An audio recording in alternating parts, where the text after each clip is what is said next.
Welcome to the debate. सोचिए, आपने एक N8N ऑटोमेशन बनाया जो आपका पूरा बिजनेस चला रहा है, सब कुछ एकदम परफेक्ट चल रहा है, और फिर एक दिन डेटा वॉल्यूम अचानक बढ़ता है और सिस्टम क्रैश हो जाता है। तो आज का बड़ा सवाल यही है कि एक सच्चा प्रो N8N वर्कफ्लो कैसा होना चाहिए।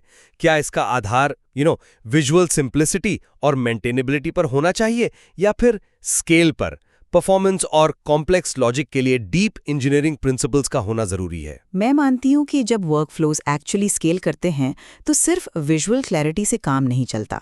एक प्रो लेवल पर data heavy performance, custom error handling और आर्किटेक्चरल रिगर जैसे आइडम्पोटेंसी सबसे अहम हो जाते हैं। राइट। पर मेरा मानना है कि एक प्रो वर्कफ्लो की पहचान ही उसकी सिंप्लिसिटी होती है। मतलब एक बेहतर आर्किटेक्चर हमेशा इनपुट ट्रांसफॉर्म आउटपुट के क्लियर डेटा फ्लो पर चलना चाहिए। हर नोड का एक क्लियर नाम होना जरूरी है, जैसे फंक्शन 7 की जगह क्रिएट कॉन्टैक्ट इन CRM। और डेटा ट्रांसफॉर्मेशंस के लिए N8N का अपना सेट नोड, जिसे अब एडिट फील्ड्स कहते हैं, वो सबसे बेहतर है। ये बिल्कुल लेगो ब्लॉक्स की जैसा है, जहां टीम का कोई भी सदस्य देखकर समझ सकता है कि डेटा कहां और कैसे बदल रहा है। देखिए, लेगो ब्लॉक्स वाली बात सुनने में अच्छी लगती है, पर सोचिए, जब आपको एक साथ हजारों आइटम्स प्रोसेस करने हों, वहां सेट नोड बहुत स्लो हो जाता है और सिस्टम चोक कर सकता है। अच्छा। हाँ, ऐसे स्केल पर जावास्क्रिप्ट बेस्ड कोड नोड एक परफॉर्मेंस चैंपियन की तरह काम करता है। ये कस्टम 3D प्रिंटिंग जैसा है। आप एग्जैक्टली वही बनाते हैं जिसकी आपको जरूरत है, बिना विजुअल नोड्स के एक्स्ट्रा प्रोसेसिंग लोड के। मैं इस बात से थोड़ा असहमत हूं। कोड नोड ना एक ब्लैक बॉक्स की तरह बिहेव करता है। अगर आप कोड लिख रहे हैं तो एक विजुअल ऑटोमेशन प्लेटफॉर्म का मेन उद्देश्य ही खत्म हो गया ना। विजुअल एस्पेक्ट थोड़ा छुपता जरूर है, पर और अगर अंदर कुछ गलत हुआ तो वो साइलेंटली फेल हो जाता है, जिसका बाहर से पता ही नहीं चलता।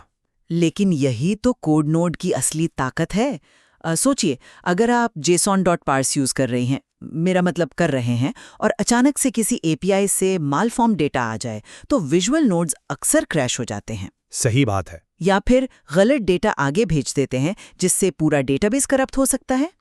कोड नोड में आप इंटेंशनली ट्राई कैच ब्लॉक्स लगा सकती हैं।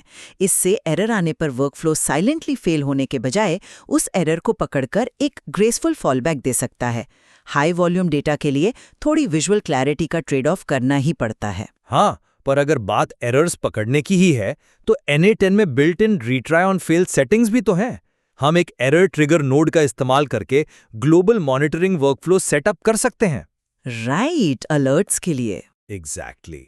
जब भी कोई वर्कफ्लो टूटता है तो डायरेक्टली स्लैक पर अलर्ट मिल जाता है।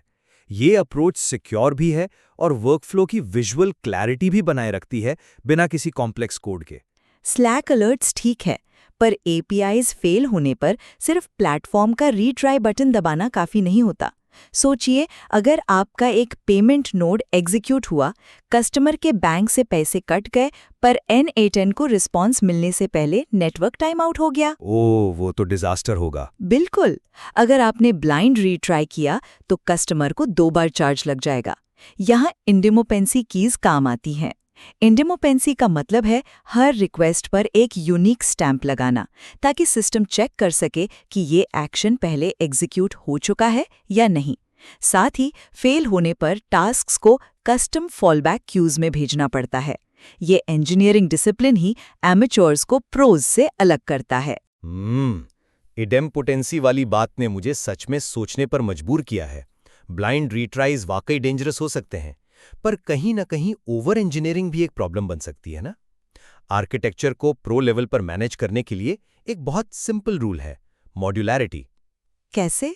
जब किसी वर्कफ्लो में 15 से 25 नोड्स हो जाएं, तो उसे सब वर्कफ्लोज में तोड़ देना चाहिए।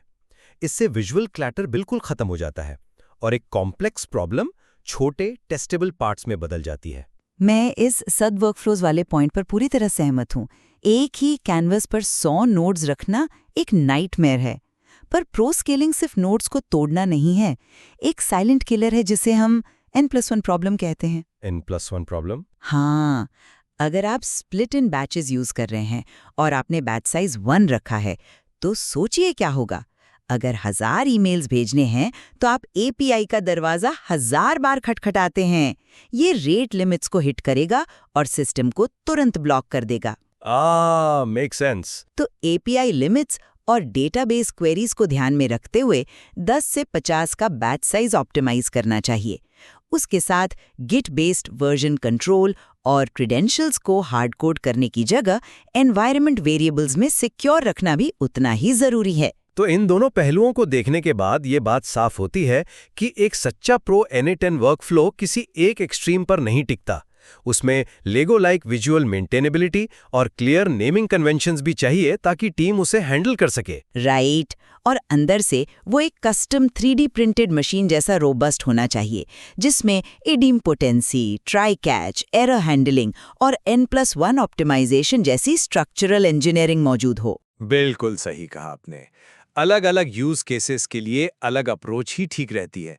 एक आम इंटरनल टास्क के लिए सेट नोड ठीक है, पर जहां रेवेन्यू इन्वॉल्व हो वहां परफॉर्मेंस जरूरी है। एग्जैक्टली। और इस कॉम्प्लेक्स सिस्टम को और बेहतर बनाने के लिए AI इंटीग्रेशंस और क्यू मोड जैसे और भी कई एडवांस टॉपिक्स हैं जिन पर आगे चर्चा की जा सकती है।